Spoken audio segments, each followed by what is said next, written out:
Good evening, ladies and gentlemen. My name is Sherrell D. Mims. I am a registered nurse, caregiver advocate, #1 best-selling contributing author, and a motivational speaker. Can I just see by the show of hands, how many of you have lost a loved one to cancer? Wow. So you lost a loved one to cancer too? Oh my goodness. I understand. I've been there, I've done it, and I wrote a book about it. As a lifelong caregiver myself, I would like to share a quote with you by Lee Iacocca, and I quote, "No matter what you have done for yourself or humanity, if you can't look back over giving your loved ones love and attention, then what have you accomplished?" End quote. I know there's a lot of caregivers out there, and I want to speak specifically to the caregivers.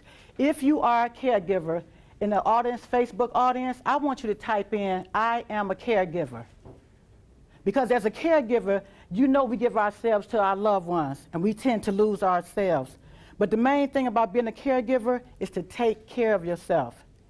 My fiance and I, we met, we fell in love, we got engaged, we moved in together, and then, boom. What was the boom? He was diagnosed with stage 4 stomach cancer. So from there, we was in the yard one day just cleaning up the yard. He had this sharp abdominal pain.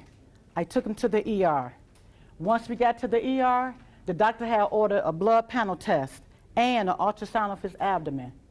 The blood panel test come back, the results showed that he had a hemoglobin of 6.0, which was critically low.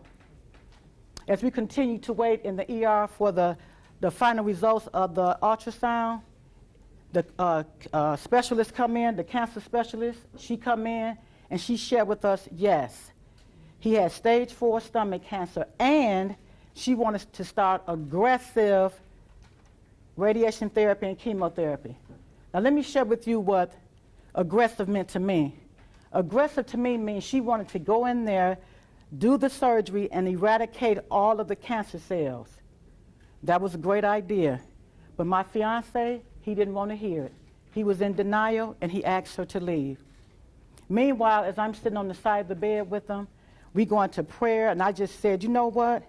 I am so freaking livid.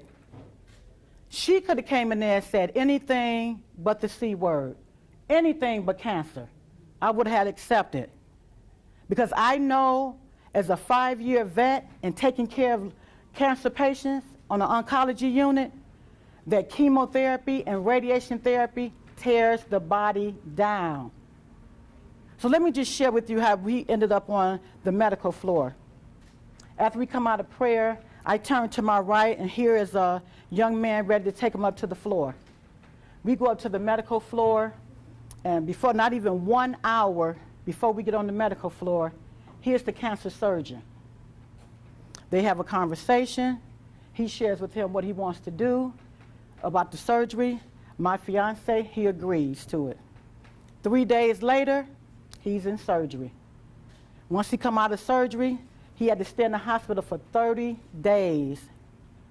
So while we're in the hospital, guess what we're going to do? We're going to have us a good time. Me, him, my daughter. Me, him, my daughter. We're talking about 30 days, right? So everything we did it together.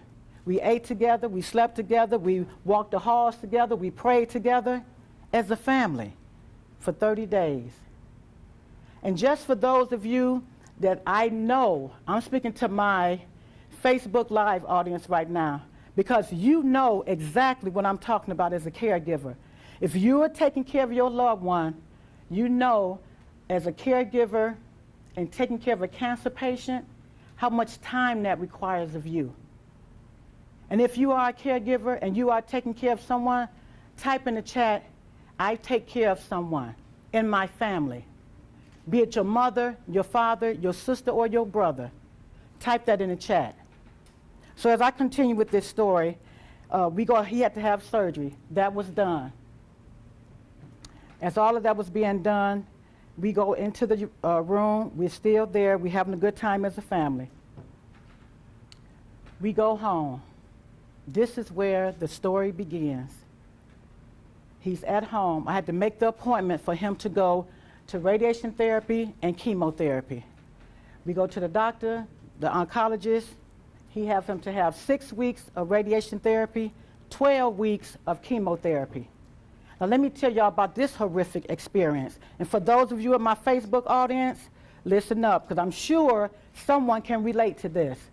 This was so horrific for me, and I'm sharing this with you because guess what? You've been through the same thing that I have. So let me just share this briefly. 6 weeks of radiation therapy. He had to go every Wednesday for 15 to 20 minutes. We done that. That was no problem. Okay? 1 week he rested in between. Not a problem.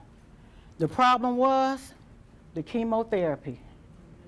That medication, in my opinion, and let me be clear, in my opinion, is not made for human consumption. Okay? It's not made for human consumption. He had 12 weeks of this. We would go in, he would lay in the bed for 6 hours. While I was right on the side of him, sitting in the chair, reading a book, probably falling off to sleep myself. Once he had all of that done, we would leave. Every time we left, we had a plastic bag. He had the plastic bag. Sometimes he wouldn't even make it out the door before he was even throwing up again, because so much consumption of that chemotherapy was in his body that it made him sick. We would go home. Get home, couldn't eat nothing, couldn't sleep. Sometimes he could sleep, sometimes he couldn't. That's how much of that chemotherapy, how much of that poison he had in his system that was not good for him. My fiance, after all of that, he went through all the chemotherapy. Somehow, he ended up falling coming out of the bathroom. He was so weak from the chemo and the radiation. He ended up falling. So I take him to the ER. I call my brother-in-law. We get him to the ER. The ER doctor recommended that he go to rehab.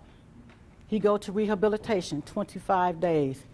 Midway through the rehab, he ended up falling again. This time, he bruised himself on the right side of his face. So I shared with my brother-in-law, guess what? We're getting him out of here. This is enough. And for my Facebook audience, you know exactly what I'm talking about. If you are a caregiver and you take care of your loved one at home, take care of them the best way you know how. Because as what I know, being in the medical field, it's not as good as it used to be. And that's my opinion. But you do what you need to do for your family member. Okay? And so we took him home. When he got home, he was on hospice. The doctor sent him home on hospice. There was nothing else they could do.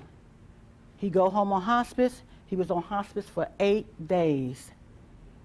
He made his transition on November 19th, 2013. Now that was a tragedy. Wouldn't you agree? That was a tragedy. We lost him, but guess what?